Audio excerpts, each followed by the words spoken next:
Hey guys, in this video I'll be talking about the new event type in Reverse 1999 Global in version 1.6, and in this event it's called Echoes in the Mountain. I've already completed all 5 difficulties. The 5th difficulty is the hardest, and I thought I'd make a video covering some tips and tricks that I sort of found out as I played through the entire event. Hopefully it will help you out as well. So the first thing I want to talk about is the team setup. So let's just head into the event. And Risky Route 3 is the hardest difficulty. It scales from 1 to 5. And regardless of which difficulty you pick, the moment you start off, they'll ask you to pick a team. So let's talk a little bit about this. In the first 3 difficulties, I believe you get to pick 4 in the main team and 4 in reserves. But as you increase in difficulty, the amount of characters you can place in reserve is limited, and in the most difficult stage, stage 5, you can only place 2 in the reserve. The team building isn't very difficult. The first thing you want to do is pick a DPS carry, and this is really the vital part of the entire event. Here I picked Ju Nyangse as my main DPS, obviously because this is also the event where Ju is featured, and she's also the strongest DPS in the game, so she's obviously the best pick for DPS carry. But really, if you don't have Ju, you can still complete all 5 difficulties, even the most difficult one, with virtually most carries, but Ju is the recommended one. Now if you don't have Ju, there are 2 other DPS carries that I would recommend. Second of which would be Spatodia, which was in the last event. She also does fairly well in this event. And the third would be the plant DPS Jessica. So if you have any of these 3, just pick one, with Ju being the best out of the 3, but any of the 3 will work. If you don't have it, you can pick any other DPS as well, but I would recommend to focus on a DPS that is reality based.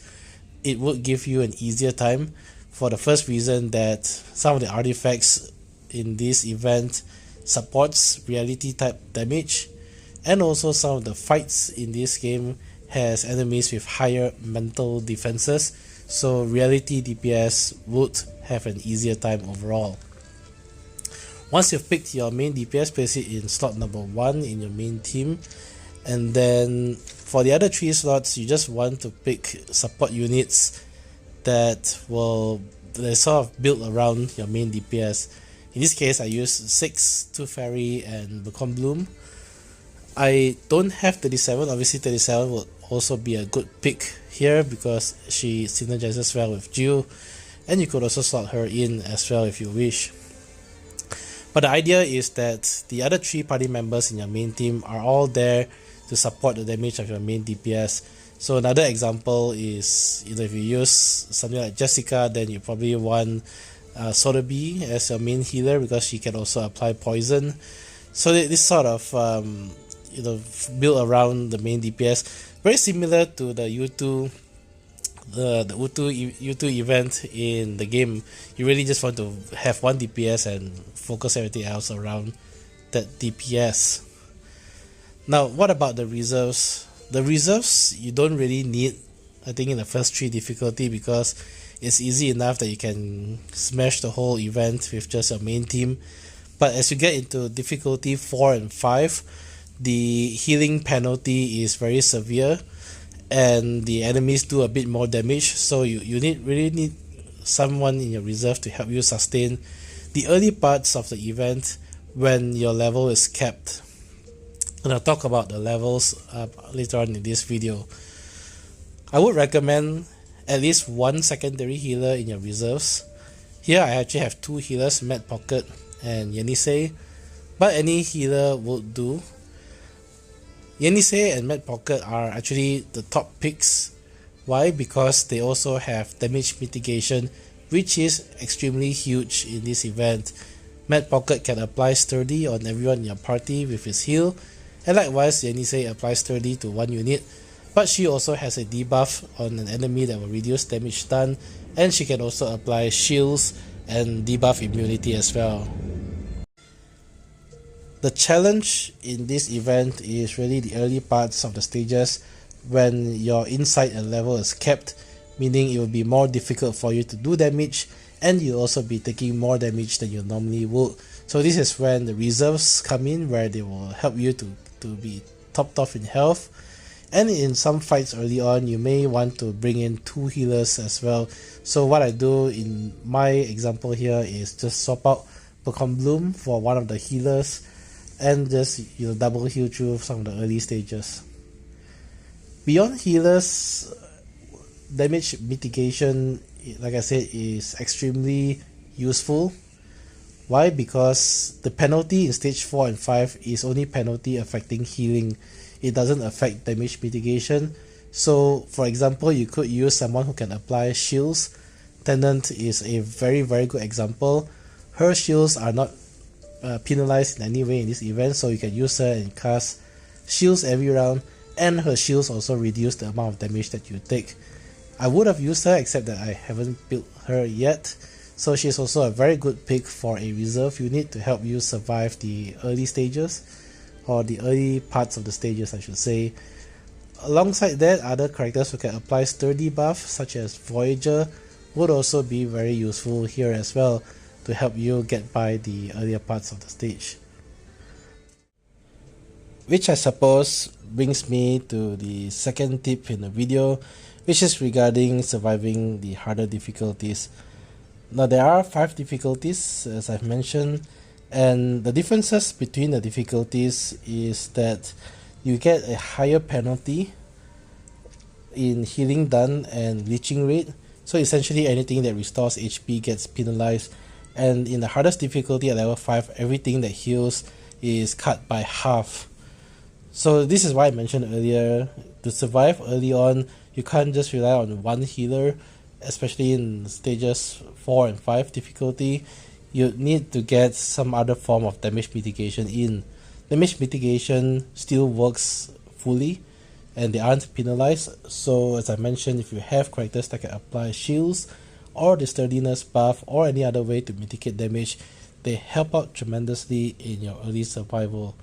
So top picks that I would mention here would be Tenant for the shields, Med Pocket for sturdiness buff, Voyager for sturdiness buff. Yenisei is the 5-star healer that's featured in this event, and she works extremely well as well because she can target heal, so she will complement your main healer such as Tooth Fairy very well.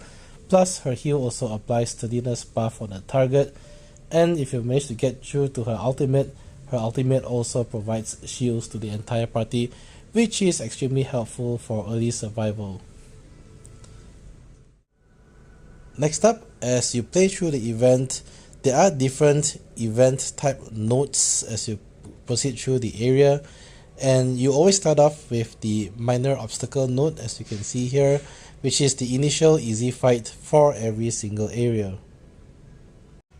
Once you pass through the initial minor obstacle, you then get random nodes that you can select. So in this example here, I have 3. I can go between Discovery, another minor obstacle, or I can choose Present Danger. It doesn't really matter too much which events that you pick, because eventually you really go through most of the events anyway, and you need to play through this event multiple times to unlock all the rewards, so you eventually get the hang of it. However, there are some tips here that could potentially give you an easier time. So I'll quickly cover it through on this slide here. What I do here is I divide the different nodes. So there are 8 different types of nodes overall, and I bucket them into the Battle, Explore, and Safety nodes. The Battle nodes are the 3 battle type that you can get: the Minor Obstacle, the Present Danger, which is slightly more difficult, and the Impending Crisis is the boss fight and is always the final node on the area. The Explore nodes give you Discovery or Path Unknown, which is not entirely safe. You could be thrown into battles if you pick one of these 2, but you could also get other type of events, story, or sometimes even rewards by picking them. And lastly, the 3 safety nodes are the Treasure Hunt, Strange Stall, and Rest Site. If you pick any of these 3, it is always safe. You never need to do any fights. And the Treasure Hunt always guarantees just a random treasure, a random artifact. Strange Stall is the shop in the game where you can use your gold to make purchases on artifacts and discs, and I'll cover more into the artifacts and discs later in this video as well. And finally, the rest site is there to recover any lost HP that you have. Now, some tips here. So first of all, you need to understand that when you start through the event, there are 3 areas that you play through. There are 8 nodes in the first one, meaning that you can pick 8 nodes total before you get to the boss fight on the 8th and final node. In the second area, you can pick the node 9 times overall, and in the final third area you pick 10 times overall, so it's slightly longer as you go to area number 2 and area number 3. Some tips here. First of all, you should try to avoid minor obstacles as much as possible. You are forced to do minor obstacle as the first node in the area, but once you get past it, try never to choose it again. The main reason is that it eats up one of your nodes that you can pick, and the rewards are relatively lesser if you pick the minor obstacle. You'll probably be better off picking one of the other nodes if you have the option, as they tend to be more rewarding. Early on, when you are under level or you don't have a lot of gold, you should try to avoid the discovery or the strange stall. Why? The strange stall is pretty obvious. You wouldn't have enough gold to spend and you wouldn't make full use of it. Strange stall will only appear once in the area as far as I can tell, so you obviously want to enter the stall near the end of the area, right before the impending crisis is the optimal time. As for discovery, you want to save it for the later parts as well. The main reason is when you pick discovery, there are a few different options that may appear, one of which may throw you into very hard fights, where early on, if you are still inside capped and you haven't raised your motivation, may give you a difficult time. Beyond that, for the discovery, some of the events there require you to spend gold, which you obviously also wouldn't have enough if you're still early on in the area, or sometimes to spend your obsession, where if you are early on, you may not have enough to spend. So discovery are usually better left off to a bit later on in the area. Something like, if you are in the 5th, 6th or 7th node, it's probably the better time to do discovery. For the safety nodes, like I said, strange stall you want to keep near the end. Treasure hunt, you normally want to try to pick whenever it's up, unless you are in rule number 4, but I'll come to rule number 4 next. Rest site is the one that you absolutely want to avoid whenever possible. The only thing rest site does is to heal your HP. It does not provide you any other reward. So if you pick rest site, you are essentially using one of your limited picks, picking a node that doesn't give you any reward. Rest site should only be picked if you absolutely need the heals before you go into impending crisis. But if you approach the event smartly and you try to heal yourself before you end the fights, for example, you should normally be very near topped off in health, even in the harder difficulty, making the rest site a very poor pick. So I went through all 5 difficulties without picking the rest site at all.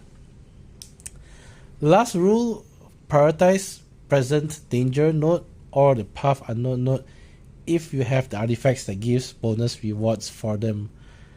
There are 2 artifacts in the game. One gives you a free artifact if you pick the present danger node, and the other gives you a free artifact if you pick the path unknown node. So if you are lucky and you get these artifacts early on, then you should try to prioritize these, because it really adds up cumulatively over the course of the event. And if you diligently go and prioritize present danger or path unknown, you will eventually get like 40 over artifacts and absolutely smash even the most difficult fights with all the boosts that these artifacts give. So just to quickly cover the 2 artifacts that I mentioned, the first is the disc folder, where if you manage to get this early on, it has the benefit that whenever you press on a present danger node, you get 1 random ritual disc for free. So this is one of the 2 artifacts that I mentioned. The other artifact is the old sack. The old sack gives you a random artifact whenever you pick the path unknown. So if you happen to see one of these two as the rewards early on, my recommendation is to absolutely go for them, and once you have them, pick their corresponding nodes anytime you have them, and you will eventually be swimming in artifacts or discs and really crush the whole event with the massive boosts that these artifacts give. While I'm here, I'll go into my next tip, which is some of the key artifacts that I would recommend going through. Now, virtually most artifacts give you very strong buffs overall, but there are some notable picks that I really want to mention. First of all is the common artifact actually, which is actually my most favorite one, and that's the bone arrow.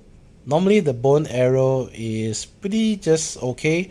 Whenever you launch a one target attack, you get bonus damage, and this requires you to launch an attack, not cast an attack, and it makes a difference for units that have single target follow-up attacks.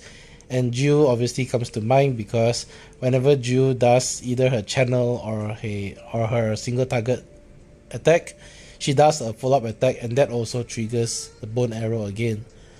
What makes bone arrow absolutely broken is because bone arrow can be enchanted, and I'll cover more into enchanting after this, but because you can enchant a disc onto bone arrow, and enchanting bone arrow actually changes the effect that it gives. There are some notable discs overall, but my most favorite is the Acta Ritual. So if you enchant bone arrow with Acta Ritual, you'll actually get a bone arrow effect where anytime you do a single target attack, you get bonus incantation cards in your next stage. And because Jill activates this twice per attack, if you do Jill's single target incantation and her channel in one round, which is what most people do anyway, you get 4 attacks in one round, and you trigger this 4 times, giving her 4 cards per enchanted bone arrow, which is massively insane. It guarantees that you always get access to Jill's cards without using the tuning pass, and in many cases the extra cards will fuse automatically, giving you quick and easy access to Jill's 2-star or 3-star incantations. Now, besides that, you also have the various guns and pistols.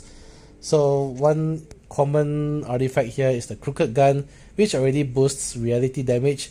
So for Jules, Patodia, or Jessica, this would be a great pick. And the secondary effect can be modified by enchanting. The default is you get another bonus plus 15% damage if you are buffed with bullets, which is actually fairly okay by itself, but depending on what other discs and artifacts you have, you can enchant the Crooked Gun to give you bonus damage, and some of the bonus damage is plus 30%, so you have already plus 15% reality damage, and you can get another plus 30% depending on the conditional that you can potentially fulfill later on. If you don't want to enchant the gun though, because you are limited in this, it's actually fine, just leave this as it is for an easy 30% damage boost. And you can use another gun to give yourself bullets. So this is another example where you can use the flintlock gun as well to automatically get bullets every round and automatically trigger both the bonuses from the Crooked Gun. Beyond that, you also have the Noisy Magazine that gives you bullets, or you have the powerful Fouling Piece, but these are rarer artifacts. If you have them, they absolutely go very well with the Crooked Gun. The other notable artifact that I wanted to mention here is the Root of Refuge, which gives you shield at the start and absolutely helps you to survive the early game and the early rounds of fights where you are buffed before you need to set up your attacks or set up your stacks of lucky or any other buffs that you want to have in the game. And you can also even enchant this to give yourself bonuses while you have shield active. But beyond that, the Wailing Lantern is probably the best defensive artifact in this entire event. It does come with a drawback where you will lose 10% of your maximum HP, but that is an extremely small price to pay, because as long as you have this artifact in your possession, you reduce all damage taken by a whopping 20%. so that helps tremendously in survivability, and you also become immune to damage over time effects, which makes a lot of the fights in this event very trivial, because some of the enemies, I suppose, depend on landing poison or burn effects on you, and if you are already immune, it makes the fights a complete joke. Lastly are the other artifacts that cannot be enchanted. Although they can't be enchanted, some of them are very helpful for your main carry.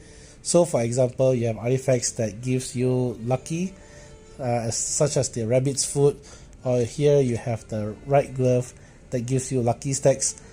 I really like the lucky buff, and if you have Spatodia or Jill, I think the lucky buff is the one that you should be trying to prioritize for, because both these DPS carry do a lot more damage if they have crits, and if you are using Spatodia, for example, obviously, then you also want some artifacts that give you access to burning. So for example, you have the Blubber Torch. The Blubber Torch is also notable because you can actually enchant it to change its effect, but I'll cover this more into enchanting later on. Finally, we come to the various discs. Now, the two discs that I want to mention first is the Debuffed and the Buffed Ritual disc. These are pretty good discs very early on in the stages, because while you're inside capped, you're probably having a more difficult time having buffs and debuffs. Just by having these two discs in your possession will allow you to get buffs and debuffs automatically every single round. You also have your hit cut disc, which is helpful for Spatodia teams because it gives you free burn stacks. One notable thing that you need to understand is you do not have to enchant your discs onto the items. If you just leave your discs in your inventory, you get their bonus effects as it is. However, if you do enchant your disc onto the item, you lose their effects here, but you gain the modifier on the item that is enchanted. Now, coming on to enchanting, just a quick mention in case you are not aware of. Enchanting can sometimes completely change the effect of the item that's enchanted, so you should try to mix and match and experiment as much as you can, because you can always just remove the disc if you don't like the effect. So you should definitely always try to at least explore and see what you can potentially get. One example that I want to mention here is the Blubber Torch, where normally if you read it, it just lands a burn stack, which may not be very helpful if you're running, for example, Jill, who doesn't even need the burn debuff. But if you enchant the Blubber Torch, you can change the effect. So for example, if you put a buffed disc on a Blubber Torch, each time you use a channel type incantation, instead of inflicting burn, you actually buff yourself with 2 random buffs. Or if you put a debuffer disc on this, every time you use a channel or buff or counter incantation, you actually land additional debuffs on the enemy instead, which can be very powerful. So mix and match as you go along. The other one is the one I mentioned early on. The Bone Arrow effect also changes. So if you have a character that does a lot of one target attack, try to enchant the Bone Arrow with different types of discs, especially if you have more than one Bone Arrow, so that anytime you do a one target attack, you get a whole range of beneficial effects all at once. My last and final tip is strengthening the willpower. Now, as you progress through the event, you'll gain camaraderie as you complete battles, and once you complete some of the present dangers halfway through the stage, you'll be able to raise your team's morale using the camaraderie as the currency.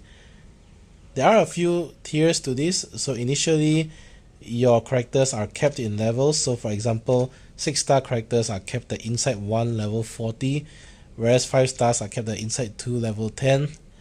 And you can raise the level and the caps accordingly, as per the example here. So it starts off requiring 10 camaraderie, and then as listed here, you can, for example, raise party slot number 1, and Jill will then be at Insight 2. And then the next stage after that, it requires 30 camaraderie, and then eventually 60 camaraderie finally. Now you want to try to always start off with your main carry, because obviously the more damage that you do, the quicker you can finish fights and the less damage that you take overall. However, you don't want to just solely focus on one slot, because if the other 3 characters are only at Insight 1 and their level are kept, eventually they will be taking a lot of damage at the later parts of the stage, especially during boss fights. My recommendation is to start off upgrading your main carry, and then after that you want to upgrade all evenly. So for example, I upgrade Jill once, then I upgrade 6 once, 2 fairy once, and then Bogan Bloom once, and then after that I go back to Jill Nangse again. The main goal is to bring your characters to Insight 3, because for many of the characters, when they are Insight 3, then they get a lot of additional powerful effects. So for example, 6, when 6 is Insight kept, he doesn't provide automatic buffs at the start of every round, but if you can raise him to Insight 3 level 1, you get automatic buffs every single round, which helps out your damage output and survivability tremendously. Same goes for Jill. Jill, as you start off with her in the event, you notice that you have a tough time maintaining her liquor stacks. However, if you do manage to raise her cap to Insight 3, she will get bonus liquor stacks every single round, which helps out her damage output considerably. So the long story short is you want to upgrade your team's willpower evenly, but always start off with your main carry, and the goal is to try to bring them to Insight 3 as much as possible. If you do manage to bring all 4 characters to Insight 3, then my recommendation is to focus your remaining camaraderie into your main carry to max her out. However, at that point you're likely near the end of the stage anyway. That's it for the tips for this event.